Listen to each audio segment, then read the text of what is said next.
Hello সবাইকে, আজকে আমি আমার সেকেন্ড ব্লগ নিয়ে চলে এলাম। আজকে ভোরবেলা ওঠায় ভালোই লাগছে, দিনটা ভালোই শুরু হলো। আজকে সকালে ব্রেকফাস্টে আমি নিলাম বয়েল করা এগ আর ডিম টোস্ট। তারপর আমি ফ্রেশ হয়ে পুজো দিলাম। এরপর নিয়ে নিলাম দুপুরের খাবারে নিয়ে নিলাম বেগুন ভাজা, ডিমের তরকারি আর সয়াবিন তরকারি। পুরো খাওয়া দাওয়া সেরে এবার একটু ঘুমিয়ে তারপর বিকেলবেলায় একটু ছাদে হাঁটলাম। তারপর সন্ধ্যা হওয়ার পরে ইভিনিং মিল বানাতে স্টার্ট করলাম। আজকে ইভিনিং মিলে আছে ফুলকো লুচি আর সাথে থাকলো গরম গরম টি। এখন একে একে সবগুলি লুচি আমি ভেজে নিচ্ছি।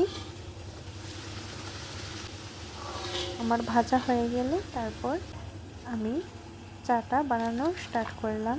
এরপর চাটা হয়ে যাওয়ার পরে এবার চাটা নামিয়ে নিলাম। এবার একটু পাউডার দুধ মিশিয়ে রেডি আমার চায়ের সাথে লুচি। এরপর রাতের খাবারে ছিল উস্তা ভাজি আর মাছের ঝোল আর সাথে টক। চলো আজকে এই পর্যন্ত ভিডিওটা। চলো, গুড নাইট। ভিডিওটি ভালো লাগলে লাইক অ্যান্ড সাবস্ক্রাইব।